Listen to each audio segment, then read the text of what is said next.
I wasn't supposed to end up alone. Not after everything I gave. Not after the nights I stayed up with his father, cleaning bedpans, preparing soft meals, whispering kind words when dementia stole his memories one by one. I gave up my job, my friends, my life, and I did it because I loved them. Thought they loved me too. Until the day they locked me out of the house. Dear viewers, welcome to our channel. Subscribe to receive more stories every day. It started with a knock on the door. Sharp, cold, the kind that doesn't wait for permission. I was still in pajamas, hair pulled into a rough knot, standing barefoot on the hardwood floors of the home I had helped renovate. I opened the door expecting the delivery guy or maybe a neighbor. Instead, it was Amanda, my mother-in-law. Behind her, my husband Daniel stood with his arms crossed, a stack of papers clutched tightly under his arm. "Emma," Amanda said, not even a fake smile. "You need to pack your things." Blink. "I'm sorry, what?" "This isn't your house anymore," Daniel said. The words didn't make sense. I'd been living there for years. Daniel's father, Gregory, had transferred the title to both of us just 6 months before he passed. We had celebrated that day like it was our own little ceremony. Gregory even hugged me, something he rarely did after his stroke. "It's yours now," he'd said. "My legacy." But now Amanda stood in my doorway like a landlord evicting a squatter. I looked past her and saw a locksmith approaching. "Whoa. No. You can't do this," I said, heart pounding. "This house was given to me." He signed the transfer. Amanda smirked. "There's no record of that anymore." I turned to Daniel, my husband of 7 years. He looked away. "Coward. You forged a revocation, didn't you?" I whispered. "We're just correcting an error," Amanda said. "This house always belonged to the family. You were just here." When Gregory passed away, everything changed. Amanda, who once tolerated me with icy civility, became outright hostile. At the funeral, she had me seated in the back row. People thought I was just a nurse. Daniel didn't defend me. He said it was to avoid drama. I should have left right then. But I kept thinking about the good years. About Gregory's smile when I'd bring him warm soup or read to him from his old crime novels. He said I was more of a daughter than Amanda had ever been. That house had history. But it also had love, until it didn't. I consulted a lawyer the next day. A young woman named Clara Singh. She was newer to the bar but sharp, quietly brilliant, the kind who listens more than she speaks. She studied the deeds I had, the bank transfers, the renovation receipts, the hospice care expenses. And she frowned. "Did you ever receive a certified copy of the deed transfer?" she asked. "Yes," I said. "It was filed at the clerk's office." "Then something's wrong.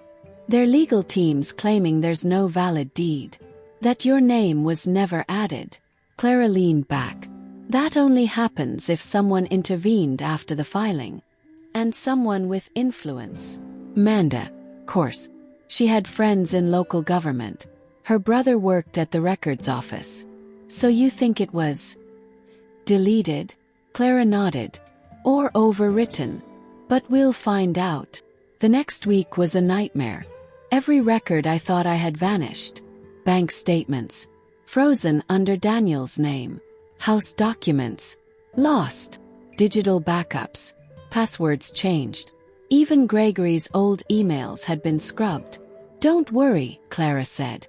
"They're getting sloppy. When people get arrogant, they stop hiding well." I started remembering little things. Amanda pulling Gregory aside after he signed the transfer. Daniel's sudden trip to help Mom just days later. The notary who had been oddly rushed that day. Where was she now? And then I found it. A blurry photo I had taken on the day Gregory signed the transfer. Not the document itself, but Amanda standing nearby, holding a pen. Her eyes darting toward the paper like she knew exactly what was at stake. 2 weeks later, a sheriff's deputy came to the door. The locksmith had already changed the locks. I had been staying at a friend's by then, but it still felt like a knife in the chest. He handed me a notice. Unlawful occupancy. They were suing me. The woman who gave up her life to care for their father was now being labeled a thief. Clara filed a countersuit.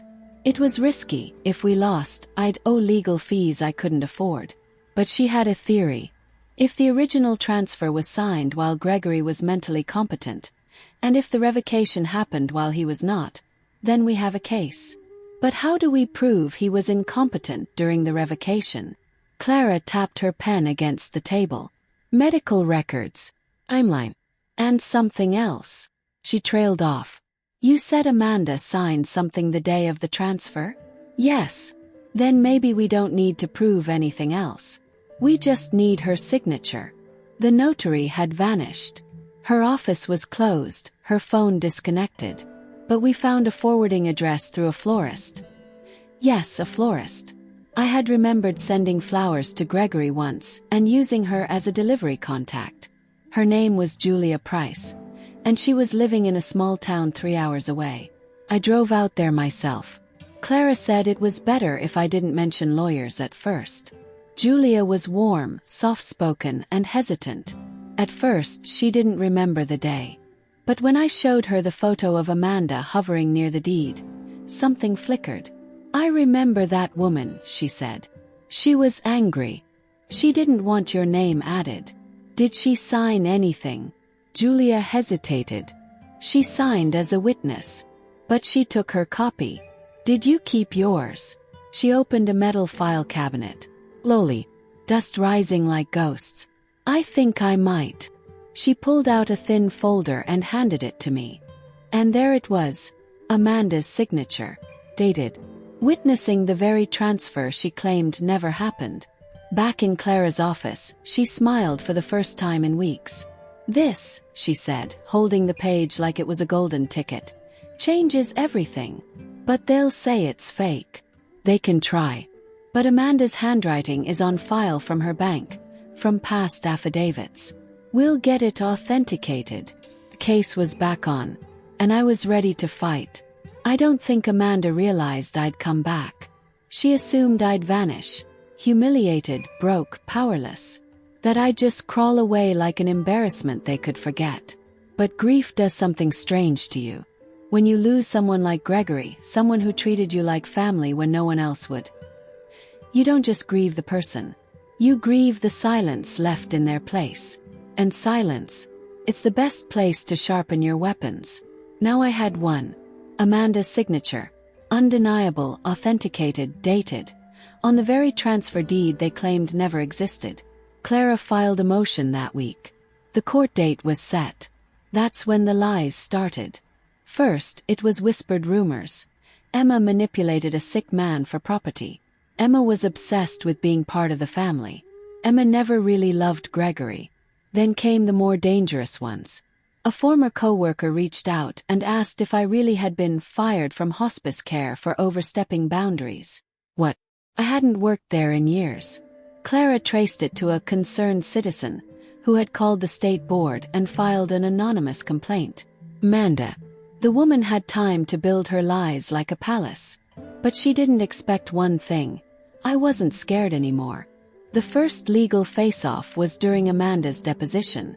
She wore her usual pearl earrings, her lips a shade too tight, eyes rehearsed. She spoke with cool detachment. No, I don't recall witnessing any property transfer. I don't believe Gregory was of sound mind in his last 6 months. I don't believe Emma contributed financially to the house. And then Clara dropped it. Ms. Darlington, Clara said, voice steady. Do you recognize this document? Amanda barely glanced at it. No. Do you recognize your signature? Flicker.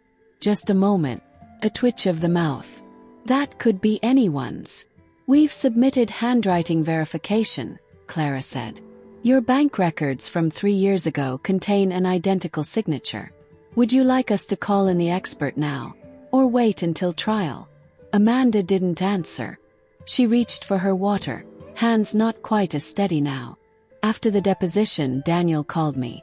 I almost didn't answer, but curiosity got the better of me. Emma, he said. No hello.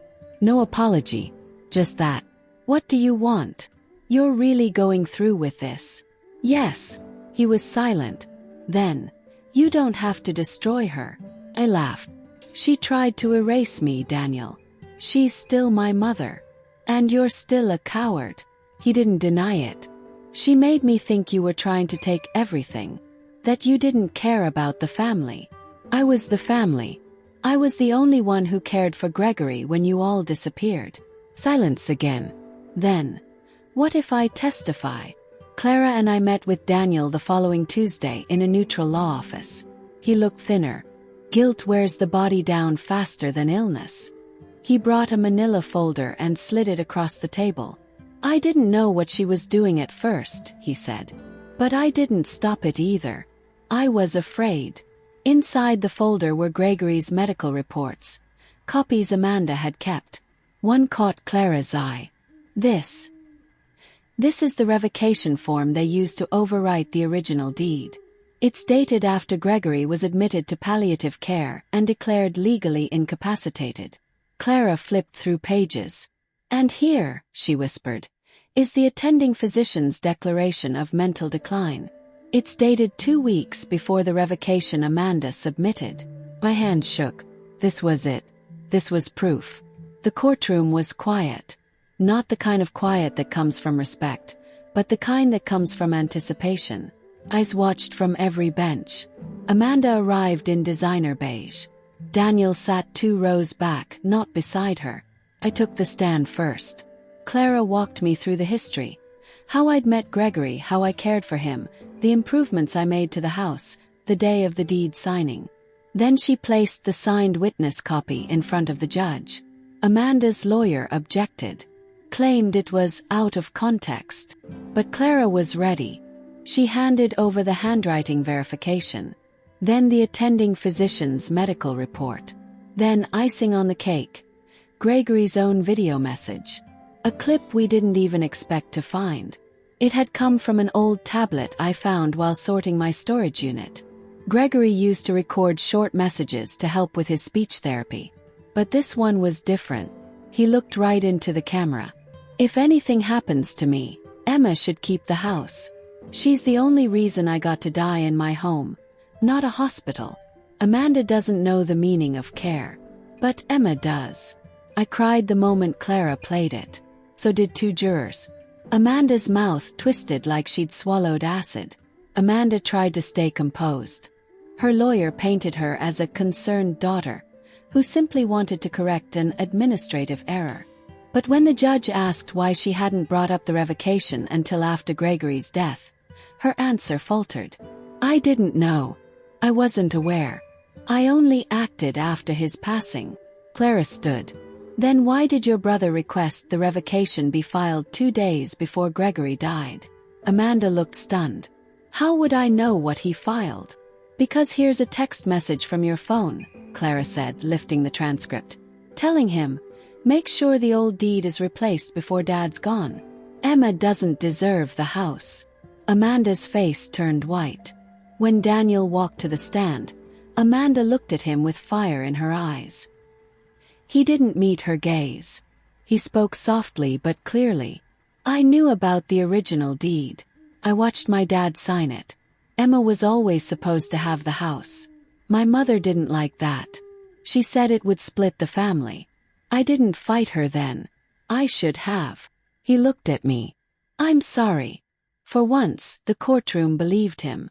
The closing statements were delivered. Clara's voice was strong. Amanda Darlington forged a revocation from a dying man who could no longer legally consent. She erased a daughter-in-law who gave up everything to care for a man she didn't need to love, but did. This case isn't about property. It's about truth. Amanda's lawyer tried to shift the narrative to family misunderstandings, but it was too late. The judge announced he would deliver his ruling the following morning.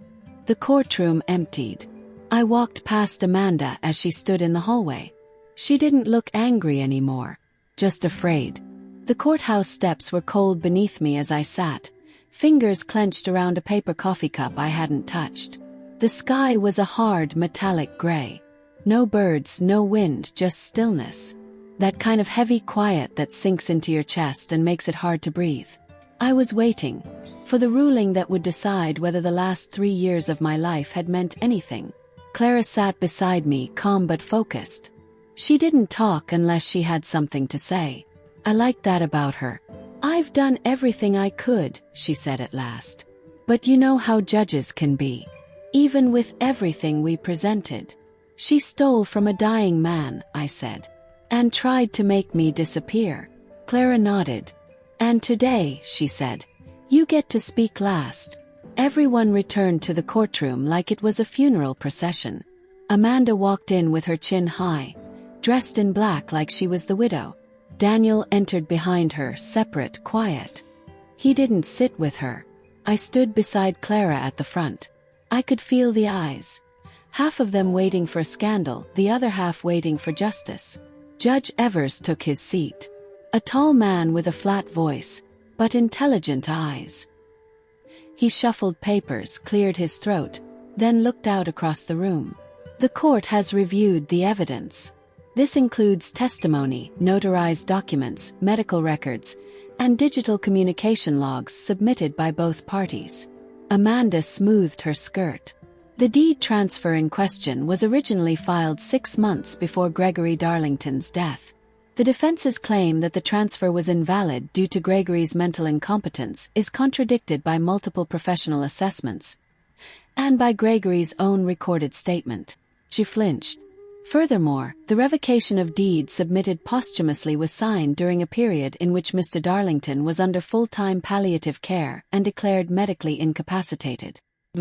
The court finds this revocation to be fraudulent and grants full restoration of the original deed to Emma Darlington. There was a murmur. Not loud, but sharp. Amanda blinked. No outburst. Just disbelief. Like her armor cracked, and she didn't even notice. But before I close this case, I'm aware that the plaintiff has prepared a final statement. You may speak now. I stood up slowly. My hands didn't shake.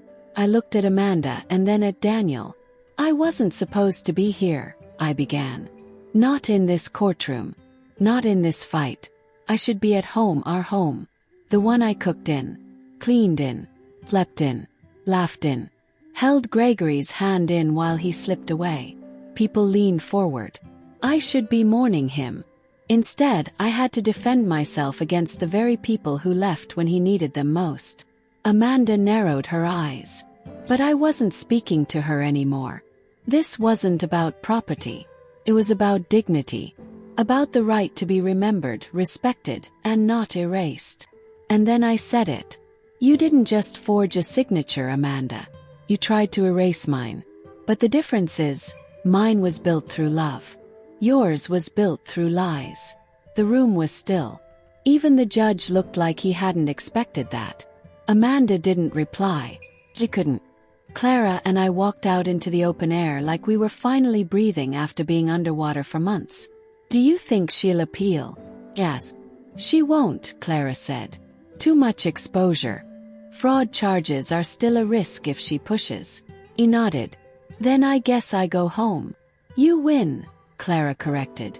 Amanda's social circle evaporated within a month. Some whispered, others vanished. She was still invited to her bridge club, but now they didn't wait for her to show up. Daniel moved into a studio apartment. He tried to call once more. I didn't answer. Sometimes cowardice doesn't deserve closure. I did hear one thing though, he got therapy. Maybe there's still hope for him. But it's no longer my business to care. As for me, I walked back into my home the next morning. It smelled like lavender and wood polish. Gregory's favorite candle still sat, unused, in the kitchen drawer. I lit it. Then I sat in the armchair where I used to read to him. And for the first time in 2 years I exhaled. I converted Gregory's old study into a writing room. Clara encouraged me to turn my journals into a book. And to my surprise, a small publisher took interest. What they couldn't steal, a widow's fight for truth. The irony wasn't lost on me. At the book launch I looked out at the audience. Mostly women, mostly older, some crying. They didn't cry because I lost. They cried because I didn't. One rainy Thursday there was a knock. Open the door. Amanda stood there. Older. Grayer. Muller. She didn't say a word. She handed me a letter. Real one. Then turned and walked away without waiting. I closed the door and read it. It didn't say sorry. It didn't say she was wrong. But it did say, "You were always better than I gave you credit for." I lost a son. But maybe he lost more. Folded it, burned it, and made tea. 'Cause there are things you keep, and things you let go. Dear viewers, thank you for watching. If you like this story, please subscribe to our channel to receive more stories every day. Share with us what you think of this story and tell us where you're watching from.